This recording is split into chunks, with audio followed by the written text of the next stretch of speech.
근데 우리는 공부를 어떻게 하고 있냐면 이거 읽는 거 따로 내가 답변하는 거 따로 해. 상품 생존. 안녕하세요. 면접 중대장입니다. 여러분 작심오일 매식경 시즌2 6편 한번 들어가 보도록 하겠습니다.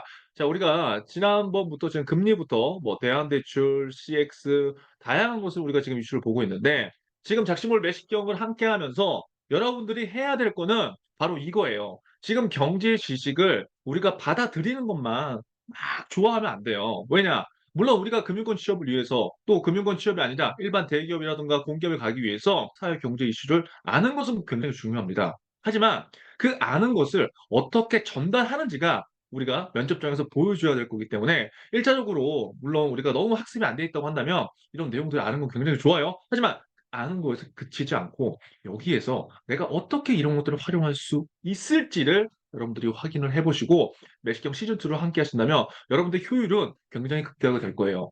신문을 혼자서 1년 읽었다, 2년 읽었다 그런 생존이들이 많이 와서 다시 매식경을 참여하면서 스스로 느끼는 것들이 굉장히 많다고 지난주에도 이제 얘기를 해 줬거든요. 결국 지금 여러분들이 하고 있는 이 방향성이 엄청난 효과를 면접장에서 줄 거니까 여러분들 이대로 일단 해 보시면 좋을 것 같습니다. 자, 오늘 6 편은요. 신생아 특례 대출과 관련된 이야기인데 소재가 중요한 거 아니에요. 여러분들한테 제가 이런 질문을 한번 드려 볼게요. 면접장에서 이런 질문이 나왔다고 생각을 해 보세요. 만약에 영업점에 입사해서 지금 현재 고객한테 어떤 상품을 추천해 줄 거예요? 이런 질문을 한번 받았다고 지금 생각을 해 보는 거예요. 잠시 멈추고 여러분들 한번 답을 해 보세요. 이게 말이 나오나 안 나오나. 몇십 년을 하듯이 해 볼게요. 멈추고 한번 해 보세요. 그 두 번째, 최근에 우리은행 관련된 뉴스나 이슈 아는 거 있으면 한번 얘기해 줄래요? 이렇게 또 면접장에서 물어볼 수도 있고요. 그쵸? 그럼 여러분들은 어떻게 대답을 할 거예요? 또 한번 멈춰 보세요. 그리고 여러분 곰곰이 생각을 해 보세요. 지금 신문을 아무리 많이 읽어도 면접장에서 여러분들이 이야기할 수 없는 거는 우리가 준비를 무조건 안 했다가 아니라 방법에 대해서 우리가 좀 더 효율적으로 하지 못해서일 수도 있어요. 결국 중요한 거는 우리가 매식경을 통해서 이런 이슈들을 계속 저랑 같이 인제 확인하고 있는데 결국 이 이슈에 매몰되면 안 된다는 소리를 다시 한번 해 주는 거예요. 오늘 이 면접 질문들은 각 뭐 이렇게 얘기할게요. 그냥 은행의 기출 문제였어요, 기출 문제. 그럼 중요한 거는 이 기출 문제에 있어서 내가 답을 어떻게 할 것인가가 중요한 거겠죠. 결국 우리가 해야 될 거는 여러분 경제 이슈, 신생아 특례 대출 이 소재 하나가 갖고 있는 이 의미가 아니라 이거를 활용해서 여러분들이 지식적으로 어떻게 받아들이고 필기 시험으로 어떻게 연결을 시키고 면접에서 무엇을 보여줄지 이게 핵심이라는 거예요. 그래서 제가 여러분들한테 항상 하는 얘기는 "손잡경 좋다. 너무나 좋고 나도 도움을 받았다. 근데 이거는 정보를 일단 넣는 거다." 너무 좋습니다. 정보를 넣으세요. 그리고 매식경 어떻게 하라고 했어요? 이 정보 넣은 걸 바탕으로 면접 중대장이 어떻게 T포인트에 대해서 해석하고 T포인트에 대해서 고민을 하고 T포인트에 대해서 관점을 전환시키는지를 여러분들이 받아들여서 저보다 더 뛰어난 것을 여러분이 면접장에서 이야기하시라는 거예요. 이해되셨죠? 자, 그러면 오늘 소재인 신생아 특례 대출에 대해서 한번 알아볼게요. 이거 왜 제가 여러분들한테 설명을 드리냐면 지금 이 영상은 24년도 상반기 기준으로 아마 하반기까지 쭉 이슈가 될 거예요. 그럼 이러한 특정의 소재를 바탕으로 해서 이게 뭐 PT 면접이 나올 수도 있고요. 인성 면접이 나올 수도 있고요. 각 면접의 종류에 따라서 이런 이슈들로 결합이 될 수 있습니다. 그렇기 때문에 요게 굉장히 요즘에 또 이슈가 되고 있어서 우리가 함께 보자는 거예요. 자, 그러면 이 신생아 특례 대출이 뭐냐? 오, 딱 보기만 해도 연일 1%대? 와, 뭐야? 싸다. 저렴하다. 딱 나와야 돼, 여러분들. 이게 1%인데도 이게 뭐야? 이게 뭐 매트가 있는 거야, 없는 거야? 지금 그렇게 되면은 지금은 약간 공부를 해야 되겠다. 자, 그러면 신생아 특례 대출이라는 게 1%대 지금 굉장히 저금리로서 최대 5억을 받을 수 있는 거네라고 알면 돼요. "저 비전공자인데요. 상관 있어?" "이거 비전공자라고 상관 있냐고요?" "없잖아." 알면 돼요. 자, 그런데 폭발적인 수요가 지금 있다는 거예요. 대기 중이랍니다. 그럼 결국 뭐다? 제가 항상 강조한 거. 결국 우리는 수요가 많은 것을 찾아야 된다는 거예요, 수요. 음. 수요가 많은 것을 찾아서 그 문제를 해결해 주든 아니면 문제를 해결하지 못하면 어떠한 제안을 해 주든 둘 중에 하나는 해 줘야지 T포인트로서 뭔가 면접관분들이 여러분들을 다시 보게 될 것이다. 자, 그러면 신생아 디딤돌 대출 신청 첫날인 29일 마비됐다. 왜? 1%대 저금리니까. 자, 그래서 여기서 중요한 포인트가 있습니다. 신규 대출자뿐만 아니라 대환대출을 받으려는 1주택자까지 몰려든 결과다. 야, 그럼 대환대출 뭐야? 1편부터 다시 보면 알 수 있겠죠. 자, 그러면 이 특례 대출은 신규 새로운 대출을 받는 사람들뿐만 아니라 뭐야? 금리가 5%인 사람들, 금리가 4%인 사람들, 금리가 3%인 사람들이 1%대로 대환, 바꿔탄다는 거죠. 요거를 대환 대출을 받으려는 사람들이 많아서 수요가 차고 넘친다. 오케이? 요렇게 정리를 해놓으면 되겠다. 그러면 지금 이 문제가 사회적으로 그리고 경제적으로 요 이슈가 이슈도 아니다? 이슈다. 그래서 우리는 이거를 알자는 겁니다. 자, 대기라는 거예요. 대기라는 겁니다. 자, 그러면 적어도 우리가 그래도 내용은 조금만 보자고요. 이 상품의 내용을 여러분들 엄청나게 깊숙이 알라 그건 아닙니다. 알았죠? 신생아 특례 디딤돌 대출. 대출 대상 뭐예요? 대출 신청의 기준 2년 내에 자녀 출생한 무주택 세대주와 1주택자래요. 그러니까 무주택 세대주와 1주택이 있는데 대환하는 분들. 부부 합산 연소득이 1억 3천 이하. 순재산가액 4억 6천 9백이야. 그러니까 이런 기준이 있구나. 그 정도 알면 돼. 알겠죠? 이거만 다 할 필요 없어. 근데 내가 만약에 진짜 금융업에 대해서 관심 있어. 그러면 이런 거 알면 좋아요. 왜? 이런 것들 알고 남들한테 도와줄 수 있으니까. 자, 그럼 대출금리 저렴하죠? 한도 5억 이내 대출 기간 이렇게 됩니다. 자, 그러면 특례 대출은 대출 신청일 기존 2년 내에 출산한 무주택 가구나 1주택 가구를 5억 해준다. 전세 자금 대출 금리도 1.1에서 3% 수준다. 대출 기간은 여러분 최장 30년이 돼요. 그래서 뭐 쭉 아무튼 좋다는 거예요. 쭉 가면은 좋다는 거야. 오케이 알겠어. 여러분들 편집 없이 그냥 갈게요. 지금 여러분들한테 정보를 전달하는 게 중요하니까. 그럼 저는 중요한 게 이거예요. 특례 대출? 오케이 괜찮네. 그러면 제가 아까 첫 질문 던진 거 있죠. 여러분 영업점 입사해서 고객한테 어떤 상품 추천해 줄 거예요? 이걸 만약에 면접장에서 물어봤어. 그러면 제가 이제 여러분들한테 원하는 건 뭐냐면 오늘 시간에 이거 봤잖아.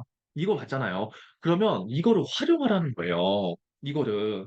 근데 우리는 공부를 어떻게 하고 있냐면 이거 읽는 거 따로 내가 답변하는 거 따로 해. 상품 추천할 거 주구장창 IRP만 공부해서 IRP만 준비해. 근데 다른 거 해보라고 하면 어떻게 돼? 그럼 다 왕복되는 거예요. 못하는 거예요. 그러면 일단 우리가 공부한 거를 효과를 극대화시키기 위해서는 그거를 적용해보는 연습만 하면 할 수 있거든요. 그럼 결국 뭐예요?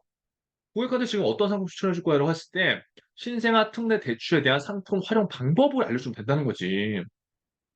이거에 대해서 설명해 주면 되잖아요. 그래 안 그래요? 그렇죠? 이렇게 적용해 볼 수 있다고요. 그리고 다음 기사를 가보겠습니다. 자, 여러분이 지금 보고 있는 모든 기사는 금보사 게시판에서 제가 기사를 계속 올려주기 때문에 여기에서 한번 보시면 돼요. 자, 그러면 부동산에 대해서 지금 1도 관심이 없는 생존자도 많잖아요. 이런 시장 상황이에요, 지금. 1월 31일 기사고요. 자, 볼게요. 아파트 시장 분위기 180도 달라졌다. 주말마다 부동산에서 집 보러 온다고 연락이 와요. 조만간 집이 팔릴 것 같아 다행이에요. 그러면 반전이라고 했잖아요. 그럼 조금 전까지는 어떻게 된 거예요? 얼마 전까지는 집을 잘 보러 오지 않았다는 걸 알 수 있지. 그럼 여러분들이 관심이 없어도, 그렇네. 이렇게 알면 됩니다. 마포구에 사는 회사원 신모 씨는 보유 중인 나홀로 아파트가 팔리지 않아서 머리 아팠대요. 근데 뭐다? 이 신생아 특례 대출 상품을 내놓으면서 분위기가 바뀌었다는 거야. 그럼 신생아 특례 대출이 뭔가 부동산 시장에 숨문을 열어줬다. 뭐 그렇게 해석할 수도 있는 거죠. 대출 대상이 9억 미만 중소형 아파트에 한정되다 보니까 상대적으로 가격이 낮은 나홀로 아파트에 관심이 집중됐다. 이게 이런 거구나. 이게 무조건 해주는 게 아니라 대출 대상이 9억 미만 중소형 아파트니까 웬만한 서울 수도권에 있는 것들은 안 되겠구나. 하지만 나홀로 아파트, 혼자 좀 떨어진 아파트는 그래도 되겠네. 그러니까 사람들이 뭐야? 나홀로 아파트에 관심이 집중된다는 거예요. 이거예요. 어려운 거 없어. 자, 그는 서울 지역은 전용 59짜리도 9억 원을 훨씬 넘어서 나홀로 아파트가 때아닌 인기를 얻다. 이게 뭐야? 제가 5구 몇 평이라고 했어요? 24평. 8호 34평. 그 정도로 이해하면 된다. 그러니까 서울 아무튼 비싼데 지금 9억이라는 그 한도가 있기 때문에 나홀로 아파트는 뭐예요? 아파트 동수도 적고 막 그래. 그러니까 일반 시세 대비해서 좀 떨어지죠. 그러니까 그런 아파트들 대상으로 해서 지금 신생아 특례 대출이 많이 일어나고 있다는 거예요. 그래서 이것도 쭉 나옵니다. 쭉 보면은 일부 지역에서는 3천 가구가 넘는 대단지도 9억 원 이하라 받을 수 있대요. 이게 뭐예요? 세대수가 많은 곳도 일부 지역에서 받을 수 있다는 거예요. 여기 관악구, 뭐 미아동 이런 데는 세대수는 많지만 9억 원이 아니라서 이런 것도 받을 수 있는 거고요. 자, 그렇다면 우리가 두 번째 생각해 볼 것이 뭐가 있냐? 그럼 결국 여러분이 이러한 정보를 활용해서 뭔가 해야 되잖아. 면접중대장이 항상 뭘 하라고 그래요? 메시볼 블로그 하라고 하잖아요. 그게 모르면 고정 댓글 보세요. 지금 우리가 취업을 뛰어넘어서 훌륭한 금융인이 되기 위해서 저는 6가지 플로우를 여러분들한테 알려주고 있습니다. 그거를 매일 작심오일 시키고 있죠. 거기서 블로그를 제가 하라는 이유는 뭐예요? 이런 정보들을 여러분들의 잠재 고객들한테 주는 행동들을 지금 해보면요. 여러분들은 금융인이 돼서도 훨씬 더 남들보다 뛰어나게 여러분들의 커리어를 쌓아나갈 수 있어요. 그래서 반드시 이런 내용들을 블로그로 좀 기록을 해보셨으면 좋겠습니다. 자, 뭐, 다 똑같은 내용입니다. 자, 그리고 이렇게 관련된 기사들 몇 가지 보다 보면 감이 와요. 영끌족 곡소리 나는 노도강 특례 대출 벼둘 수 있을까? 이것도 뭐 1월 29일 기사인데 이런 겁니다. 부동산 매수 심리에 큰 영향을 끼치는 정책 금융 상품이 옮겨 풀린다. 그러니까 그 정책 금융 상품이 뭐예요? 지금 특례 대출이라는 거겠죠. 그렇죠. 그래서 정부는 신생아 특례 대출을 포함해 올해에만 40조 원 규모의 정책 금융 상품을 운용하기로 했다는 거예요. 정책 금융 상품의 수혜를 이룰 것으로 예상되는 곳은 어디다? 노도강이나 금강구. 여기가 서울의 약 끝자락에 있는 곳이기 때문에 노원, 도봉, 강북구가 있는 곳이기 때문에 이런 곳들이 아까 금액 한도가 얼마였죠? 9억 이하인 곳들이 좀 상대적으로 있기 때문에 여기에서 이제 수혜를 볼 수 있다. 이제 그런 얘기예요. 그러니까 그것들이 지금 정책 자금을 통해서 나온다는 거고요. 자, 기사들을 여러분들이 한번 쭉 보면서 이걸 생각해 보면 좋을 것 같아요. 제가 아까 말씀드렸지만 그 내용을 조금만 보면은 공부 금방 하거든요. 근데 여기에서는 이제 여러분들 해야 될 거 뭐는 첫 번째, 영업점 입사해서 고객한테 어떤 상품을 추천해 줄 수 있어요? 라고 했을 때, 물론 여러분들이 알고 있으면 자신 있게 한 가지 아는 상품을 자신 있게 이야기해도 돼요. 퇴직연금이나 뭐 다른 거나 뭐 청약이나 뭐 아니면 아무거나. 근데 제가 여러분들한테 지금 여기서 해주고 싶은 거는 특례 대출이라는 내가 기사를 봤잖아요. 자신 있는 걸 하면 좋지만, 근데 이거를 활용해야 돼. 활용하는 게 좋잖아요. 그럼 이런 걸 한번 연습을 해보라는 거지. 내가 만약에 준비가 되지 않은 상태에서 이런 질문 받았어. 그러면 저는 무엇보다 현재 이러한 부동산 시장 상황에서 고객들한테 필요하다는 것은 이러한 것이 필요하다고 생각되기 때문에 지금 이제부터 시행되는 신생아 특례 대출을 적극적으로 고객분들한테 어떠한 방법으로 알려드리겠습니다. 예를 들어서 이렇게 대답할 수 있잖아요. 그럼 또 누군가는 이렇게 물어볼 수 있지. 그거 은행에서 판매하는 상품 아니잖아요. 그런 관점이 중요한 게 아니라 결국 은행에서 판매하는 금융상품이든 금융상품이 아니든 결국 뭐예요? 이러한 고객이 필요한 이러한 것들에 대한 정보를 제공해 주면서 다른 어떤 것들을 또 얻을 수 있는 부분들이 분명히 있다는 거예요. 결국 산업에 대한 관심을 어떻게 표현할 것인가가 중요한 거고요. 두 번째, 이런 질문이 나올 수도 있죠. 최근에 우리은행 관련된 뉴스 알고 뭐 얘기해 주세요. 라고 할 수 있는데 이것도 또 여러분들 각자 이제 준비하는 방법이 있을 거란 말이에요. 근데 제가 추천하는 방법은 특례 대출에 대한 거 우리가 이슈를 봤잖아요. 그러면 여기서 그냥 바로 한번 찾아보는 거죠. 뭐라고 찾아보냐? 우리은행 특례 대출 제가 딱 이렇게까지만 10개까지만 하고 여러분 안 할 건데 매식경 시즌2는 이렇게 한번 찾아보는 거예요. 그러면 여기에서 우리은행 특례 대출에 관련된 있죠. 이런 것들을 찾아보는 거예요. 그냥 왜? 내가 특례 대출에 대한 오늘 이슈를 지금 내가 배웠잖아. 그러면 우리은행에서 지금 어떻게 하고 있는지 이렇게 지금 홍보 마케팅을 하고 있네. 알 수 있잖아요. 신생아 특례. 그럼 여러분들이 FA5050 할 때 이런 것들을 보면서 지금 우리은행 직원분들이 어떻게 상담을 해주고 있는지 고객들한테 어떤 정보를 주고 있는지 그런 것들을 내가 확인해 보면 되잖아요. 그래요, 안 그래요? 그리고 느낀 점들을 얘기해 주면 돼요, 안 돼요? 되죠. 이렇게 찾아보는 거예요, 여러분들. 그래서 제일 좋은 거 뭐다? 여러분들이 가보는 거.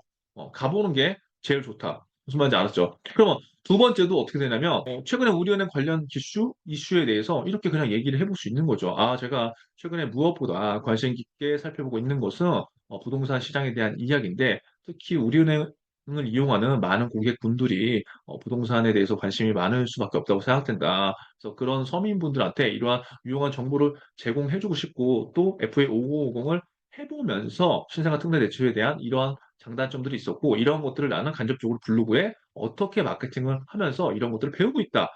그냥 이렇게 해도 되죠. 그냥 제가 지금 여러분들한테 얘기하는 건 그 흐름을 잡아주는 거예요. 이 신생아 특례 대출이라는 하나의 내가 경제 신문을 보고 면접 질문에 대해서 아까와 같이 1번과 같이 대답할 수도 있고 그냥 2번과 같이 대답할 수도 있겠네. 어, 고정관념을 바꿔주자는 거죠. 그 세 번째, 이거는 뭐 우리은행 상반 22년도에 아마 나왔던 건데, 뭐 PT 면접 주제 뭐 그런 거였죠.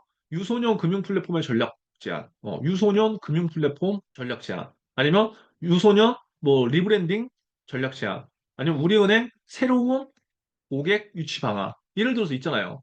그럼 뭐 다 이런 게 있는데 뭐 새로운 고객 유치 방안이라고 해봐요. 그럼 이것도 우리가 신문 읽으면서 오늘 특례 주셨잖아. 그럼 새로운 고객을 유치할 수 있는 방법 되게 많다고요. 그쵸? 그러면 신생아 특례 대출 지금 뭐 했어요? 정책 자금을 활용한 거였잖아요. 그럼 그 정책 자금은 우리은행에서 어떻게 마케팅을 뭐 MZ세대든 아니면 3040이든 아니면 뭐 20대든 이렇게 전략을 어떻게 나는 짜서 이러한 것들을 정책 자금을 활용해서 어떤 고객들한테 이러한 정보를 주고 어떻게 신규 고객을 유치하겠다. 이것도 될 수 있잖아요. 뭐다? 지금 오늘 함께 읽은 신생아 특례 대출이라는 한 가지 이슈를 활용해서 지금 그러면 세 가지의 면접 질문을 커버할 수 있는 거거든요. 여러분 잘 생각해 보세요. 그 네 번째, 어떤 면접관 분들 또 그럴 수 있어요. 내가 고객이라고 생각하고 그럼 신생아 특례 대출 짧게 한번 설명해 보세요. 이거 면접에 좀 많이 나와요. 이거 우리은행에서 지금 나왔었던 거고요. 제가 지금 오늘 예시 들어준 거는 뭐 우리은행 기준으로 나왔었던 건데 여러분 그 은행이 그 은행이에요. 다 물어볼 거 비슷비슷하고요. 여러분들한테 궁금한 거 비슷비슷하단 말이에요. 자, 그럼 여러분들 준비해야 되는 거겠죠. 고객이라고 생각하고 이 신생아 특례 대출에 있어서 내가 한 20초 뭐 30초 정도 짧게 얘기할 수 있는 그 연습을 해보란 거예요. 첫 번째, 이 신생아 특례 대출이라는 거 현재 이러한 상품이고요. 이게 현재 제가 생각했을 때 왜 필요하냐면요. 이러한 시장 상황 때문에 누구한테 도움이 될 것 같아서 이런 게 필요합니다.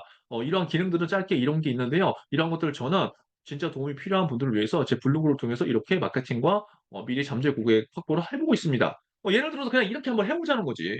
이해됐죠? 그럼 여러분 뭐예요? 벌써 4개의 질문을 커버가 가능한 거야. 내가 지금 그 간단하게 생각한 것만 얘기하면 다섯 번째, 뭐 이런 것도 얘기할 수 있어. 이런 거 있죠. 금융업을 왜 하고 싶어요? 어, 금융업을 왜 하고 싶어요? 그럼 이런 질문이 과연 이 신생아 특례 대출하고 무슨 상관이 있을까요? 내가 상관이 있게 만드는 거지. 내가 상관이 있게 만들어야 되고요. 면접에서 제일 중요한 거 뭐라고 했어요? Why not? 나 필기해. Why me? Why not? 면접 중대장 Why not? 여러분들 Why not예요. 이 두 개만 여러분들이 해결 좀 돼요. 자, 금융업을 왜 하고 싶나? 뭐 이렇게 생각할 수 있겠죠? 자, 누군가는 비전공자야. 또 스펙이 낮아. 관심도 이번에 생겼어. 여러분들 그럴 수 있잖아요. 우리가 처음부터 막 은행에 무조건 관심 생기고 금융권에만 무조건 관심 생기고 뭐 대기업에 어디 들어가려고 막 관심 생기는 거 아니잖아요. 하다 보면 생기는 거거든요. 근데 어떤 누군가는 이럴 수 있죠. 아, 네, 제가 뭐 어떤 전문직 시험을 준비하면서 많은 것들 이렇게 하다가 경제신문을 보는 게 굉장히 습관이 됐다. 그래서 그런 경제신문들을 하나씩 보다 보면서 내가 의외로 많이 모르고 있던 부분들도 굉장히 많았고 이런 모르는 부분들을 알아가면서 삶에 있어서 굉장히 경제 지식이라는 게 유용하다고 생각했다. 그래서 이런 것들을 하다 보면서 특히 내가 조금이라도 알고 있는 이러한 내용들을 조금 더 남들한테 전파하면서 남들과 공유하면서 내가 스스로 성장하고 또 삶의 원동력이 굉장히 생기더라.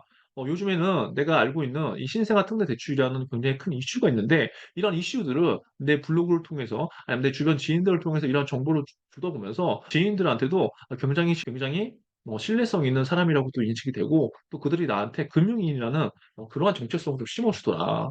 그래서 이러한 나의 성장과 많은 사람들한테 도움을 줄 수 있다는 이런 생각으로 나 뭐 우리은행에서 앞으로 어떤 금융이 좀 되고 싶다. 뭐 예를 들어서 제가 지금 뭐 여러분들한테 뭐 노컷으로 그냥 가는 거지만 그냥 이렇게 얘기했다고 해보자고요. 이상하지 않잖아요. 이거 왜 그런 거냐면 Y와 나가 있어서 그런 거예요. 여러분들 잘 한번 생각을 해보자고요. 오늘 이야기는 이제 마칠 건데 결국 우리한테 중요한 게 무엇인지 오늘 우리가 좀 생각을 해볼 필요가 있는 것 같아요. 그냥 뭐 면접 연습을 잘해라. 뭐 지금 이게 지금 매식경이지만 매일 10분 경제? 그럼 결국 경제 공부를 하는 우리의 이유는 뭘까를 다시 한번 생각해 봐야 되거든요. 경제 공부. 결국 우리는 면접이라는 1승을 하기 위해서 지금 이걸 하고 있는 건데요. 경제 지식만 쌓으면 절대 안 돼요.